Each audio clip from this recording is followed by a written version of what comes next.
ஒரு மகிழ்ச்சியான செய்தி. இதயம் நலனையின் விலை லிட்டருக்கு ரூபாய் 105 குறைஞ்சிருக்கு.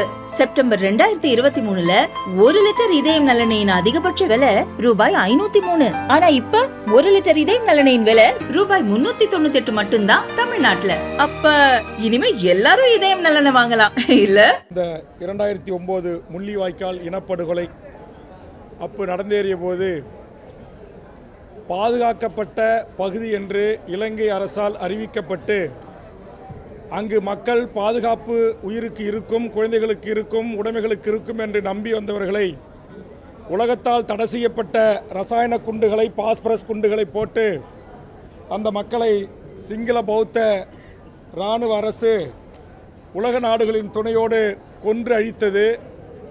இந்த படங்கள் இதுவரையில் வெளிவராத படங்கள். வருகின்ற 15ஆம் தேதி ஐக்கிய நாடுகள் சபையில் 160 நாடுகளைச் சேர்ந்த மனித உரிமை செயல்பாட்டாளர்கள் ஒன்று கூடி புதிதாக கிடைத்திருக்கிற இன்னும் வெளியிடப்படாத ஆவணங்களுடன் சேர்ந்து இப்படி ஒரு மாபெரும் இனப்படுகொலை செய்த சிங்கள பௌத்த பேரினவாத அரசின் அதிபர் ராஜபக்சே, மகேந்திர ராஜபக்சே, பசில் ராஜபக்சே, கோத்தபய ராஜபக்சே, இராணுவ தளபதி பொன்சேகா உள்ளிட்ட அவர்கள் மீது மனித இன படுகொலைக்கு உரிய சர்வதேச நீதிமன்றத்தில் விசாரணை நடத்தி உச்சபட்ச தண்டனை பெற்றுத்தர வேண்டும் என்ற நோக்கோடு எமது தமிழீழ உறவுகளும் இலங்கை தீவில் இருக்கிற ஜனநாயக சக்திகளும் உலகம் முழுவதும் வாழ்கின்ற தமிழர்களும் தொடர்ந்து ஐநா அறமன்றத்தின் முன்பாகவும் உலகத்தின் பல்வேறு நாடுகள் முன்பாகவும் கோரிக்கை வைத்து போராடி வருகிறார்கள்.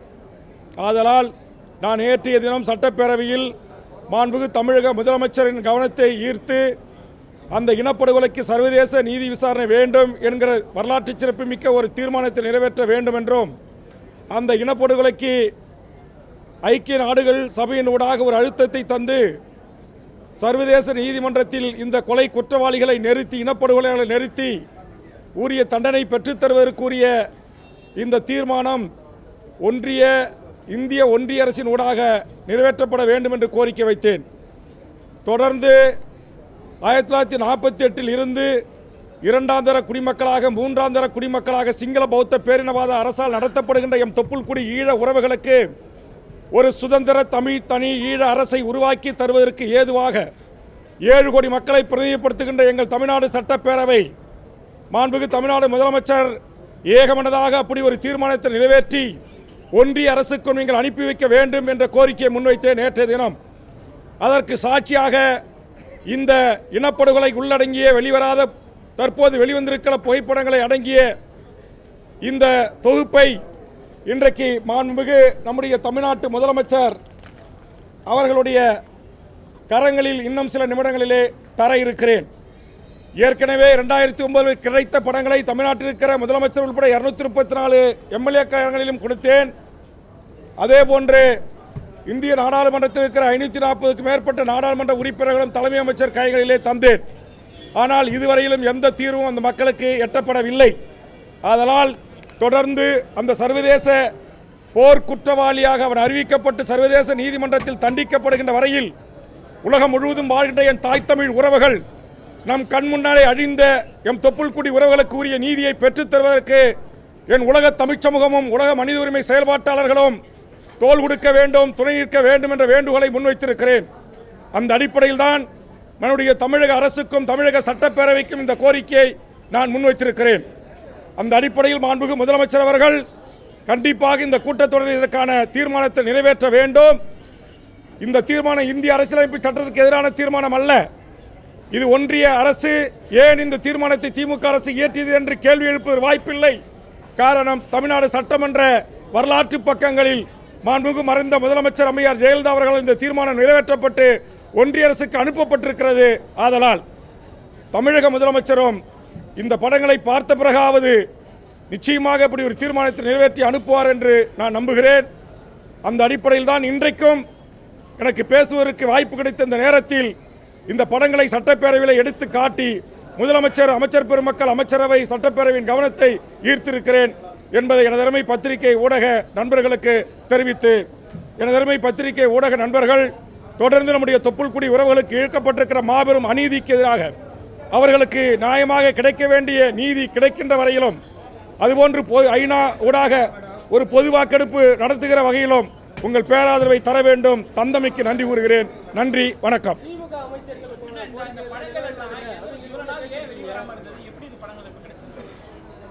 இது இன்னமும் நாங்கள் 15ஆம் தேதி இது கூட ஒரு சிறு பகுதி தான். இன்னும் பல நூறு படங்கள், குறிப்பாக 2009 முள்ளிவாய்க்கால் நடேசன் உள்ளிட்ட தமிழீழ அரசியல் துறை பொறுப்பாளர்கள், புகழேந்தி உள்பட பல்வேறு அரசியல் தலைமைகள் 2000க்கு மேற்பட்டவர்களோடு சரண்டர் ஆனார்கள்.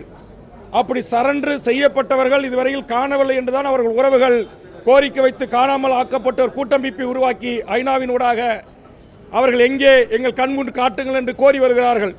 ஆனால் தற்போது அவர்கள் அனைவரையும் உயிரோடு பிடித்து இரும்பு பைப்பு, ராடர், கடப்பாறைகளை கொண்டு அடித்து கொலை செய்திருப்பதாகவும், பல பெண்களை பாலியல் வல்லுறவுக்கு தொடர்ந்து பயன்படுத்தி பல மாதங்கள் வைத்து பயன்படுத்திவிட்டு உயிரோடு அந்த என் தொப்புள் கொடி உறவுகளை சுட்டு படுகொலை செய்திருப்பதாகவும் அதிர்ச்சிகரமான தகவல்கள் தற்போது கிடைத்திருக்கின்றன.